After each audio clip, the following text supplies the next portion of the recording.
नमस्कार, आप देख रहे हैं हिमाचल बिजनेस और मैं आपकी दोस्त संतोष शर्मा।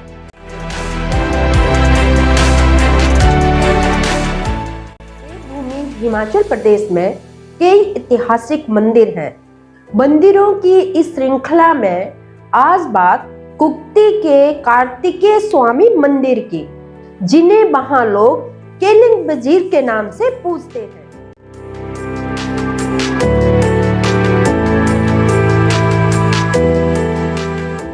हिमाचल प्रदेश के चंबा जिले के भरमौर उपमंडल के दुर्गम क्षेत्र कुक्ति में ना तो मुर्गा पाला जाता है और ना ही मुर्गा खाया जाता है। इस गांव में ये मान्यता है कि मुर्गा उनके सबसे बड़े देवता केलिंग वजीर के झंडे में विराजमान है, जबकि मोर उनका वाहन है।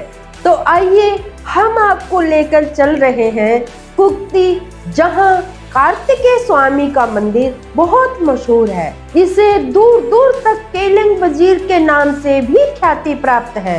केलिंग वजीर गद्दी समुदाय के अलावा कांगड़ा, चंबा और लाहौल स्पीति के लोगों का भी इष्ट देवता है। कार्तिकेय स्वामी भगवान शिव के ज्येष्ठ पुत्र हैं, जिन्हें देवभूमि हिमाचल प्रदेश में केलिंग वजीर के नाम से पूजा जाता है। मणि महेश यात्रा के दौरान शिव भक्त इस मंदिर में पहुंचकर आशीर्वाद लेना नहीं भूलते हैं। बहुत से शिव भक्त कुक्ति होकर भी मणि महेश की यात्रा करते हैं। बैसाखी के रोज खुलते हैं मंदिर के कपाट। सर्दियों के मौसम में कुक्ति में बर्फबारी होने के कारण संभवतः नवंबर माह में इस मंदिर के दरवाजे बंद कर दिए जाते हैं, जो प्राचीन परंपरा के अनुसार अप्रैल में बैसाखी के दिन ही खोले जाते हैं। हर वर्ष केलिंग वजीर का जन्म दिवस 7-8 दिनों के लिए विशेष पूजा पाठ के साथ मई अथवा जून माह में मनाया जाता है। इस दौरान देवता के चेले और गुर पारंपरिक वाद्य यंत्रों से देव धुनी निकालते हैं। इस दौरान देवता के मंदिर में खेल का भी आयोजन होता है। मंदिर तक पहुंचने के लिए तय करना पड़ता है 7 किलोमीटर का पैदल सफर। केलिंग वजीर का भव्य मंदिर भरमौर मुख्यालय से 33 किलोमीटर की दूरी पर स्थित है। इस मंदिर तक पहुंचने के लिए भरमौर से 26 किलोमीटर तक वाहन से सफर तय होता है, जबकि 7 किलोमीटर का सफर पैदल ही तय करना होता है। मणि महेश यात्रा पर आने वाले श्रद्धालु पवित्र डल झील पर स्नान करने के बाद कार्तिक स्वामी के दर्शन करने के लिए अवश्य जाते हैं। लाहौल स्पीति से कुक्ति होकर आने वाले शिव भक्त कार्तिक स्वामी के दर्शन करने के बाद ही मणि महेश पहुँचते हैं। केलिंग वजीर के गुर निभाते हैं डल तोड़ने की रस्म। राधा अष्टमी के दिन पवित्र डल झील में शाही स्नान शुरू करने से पहले डल तोड़ने की अहम रस्म निभाई जाती है। इस रस्म में केलिंग वजीर के गुरों की खास भूमिका होती है। संचुई के शिव चेले डल तोड़ने की रस्म निभाते हैं।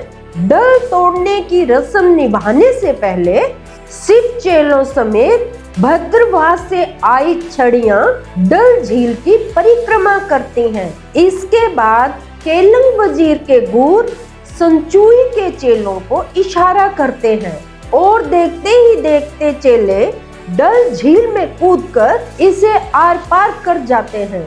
डल तोड़ने की रस्म पूरी होते ही मणि महेश झील पर शाही स्नान शुरू हो जाता है। एक बार शिव पार्वती से नाराज हो गए थे केलिंग वजीर। एक किंवदंती के अनुसार युद्ध का देवता माने जाने वाले केलिंग वजीर का जन्म ताड़कासुर राक्षस का वध करने के लिए हुआ था। हिमालय पर्वतमाला में शिव शंकर के साथ केलिंग वजीर का भी वास है। भरमौर के कुक्ति में स्थित मुख्य मंदिर में केलिंग वजीर विराजमान है। दक्षिण भारत में भी केलिंग वजीर ने अधिक समय बिताया है, जहां वह अपने पिता शिव और माता पार्वती से नाराज होकर चले गए थे। दक्षिण में उन्हें कार्तिकेय स्वामी के नाम से पूजा जाता है। वहीं पर केलंग वजीर ने सुरपदमन नामक राक्षस को हराया था। देश दुनिया में है कार्तिकेय स्वामी के मंदिर। कुक्ति के अलावा हिमाचल प्रदेश के कुल्लू, मनाली और लाहौल स्पीति में केलंग वजीर के मंदिर बने हुए हैं। कांगड़ा जिला मुख्यालय धर्मशाला के साथ लगते धातरी गांव में भी केलंग वजीर का मंदिर स्थापित किया गया है। उत्तराखंड के रुद्रप्रयाग में भी कार्तिकेय स्वामी का ऐतिहासिक मंदिर स्थित है। केलंग वजीर को दक्षिण भारत में कार्तिकेय स्वामी, मुरुगन, दंडपाणि, कुमारहन, श्री सुब्रमण्यम के नाम से भी जाना जाता है। कर्नाटक व आंध्र प्रदेश के अलावा श्रीलंका, मॉरिशस, सिंगापुर और मलेशिया में भी कार्तिकेय स्वामी के मंदिर हैं। बहुत कठिन है केलंग वजीर के चेले से गुरु बनने की प्रक्रिया।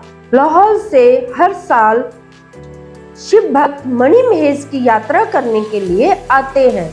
लाहौल से मणि महेश झील में पवित्र स्नान करने आने वाले शिव भक्तों के लिए कुक्ति का विशेष महत्व है। लाहौल के त्रिलोकीनाथ मंदिर से मणि महेश यात्रा शुरू करने वाले शिव भक्त पैदल चलकर चौथे दिन केलंग वजीर कुक्ति के मंदिर पहुंचते हैं।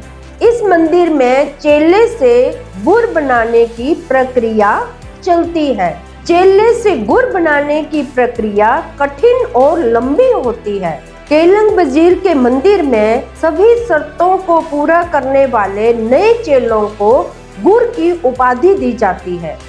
सबसे दुर्गम है यात्रा। लाहौल से कुक्ति होकर मणि महेश यात्रा का रास्ता सबसे दुर्गम और मुश्किल है। लाहौल से मणि महेश कैलाश के दर्शन के लिए 16,568 फुट ऊंचे कुक्ति जोत की खतरनाक ऊंचाई चढ़नी होती है। लाहौल के शिव भक्तों के लिए मणि महेश की यात्रा काफी मायने रखती है। शिव भक्त अपनी जान जोखिम में डालकर दुर्गम रास्तों को पार कर लाहौल से मणि महेश झील पर पहुंचते हैं। शिव भक्त 5 पड़ावों के बाद छठे दिन लाहौल से मणि महेश पहुंचते हैं। यात्रा के हैं कई पड़ाव। लाहौल के उदयपुर में होने वाले पोरी मेले के आखिरी रोज त्रिलोकीनाथ मंदिर से शिव भक्तों का एक दल मणि महेश यात्रा के लिए निकलता है। पहली रात सिंधबाड़ी गांव में बिताने के बाद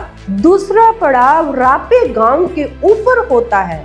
तीसरे दिन का रात्रि विश्राम अलियास में करने के बाद शिव भक्त चौथे दिन कार्तिकेय स्वामी के मंदिर में पहुंचते हैं। केलंग वजीर के मंदिर से 5वें दिन यात्रा शुरू होती है और छठे दिन शिव भक्त मणि महेश झील पर पहुंचते हैं। लाहौल से मणि महेश झील तक पहुंचने का सफर सबसे मुश्किल माना जाता है। कुक्ति जोत होकर पथरीले पहाड़ों और बर्फ पर नंगे पांव कई शिव उपासक कठिन सफर तय करते हैं। केलंग वजीर के दर्शन कर और मणि महेश यात्रा में पवित्र स्नान कर घर लौटकर शिव भक्त अपने घर पर शिव को जातर देते हैं, जिसे घड़ी जातर कहा जाता है। तो ये थी कुक्ति गांव में स्थित केलंग वजीर के मंदिर से जुड़ी हुई कथा। ऐसे ही रोचक कहानियों के लिए आप जुड़े रहें हिमाचल बिजनेस के साथ। आपको ये कहानी कैसी लगी, अपनी प्रतिक्रिया जरूर दें। अगर आप इस वीडियो को YouTube पर देख रहे हैं तो हमारे चैनल को सब्सक्राइब जरूर करें। अगर आप इस वीडियो को Facebook पर देख रहे हैं तो हमें लाइक करें, फॉलो करें। आप हमें Instagram और Twitter पर भी फॉलो कर सकते हैं। बहुत बहुत धन्यवाद।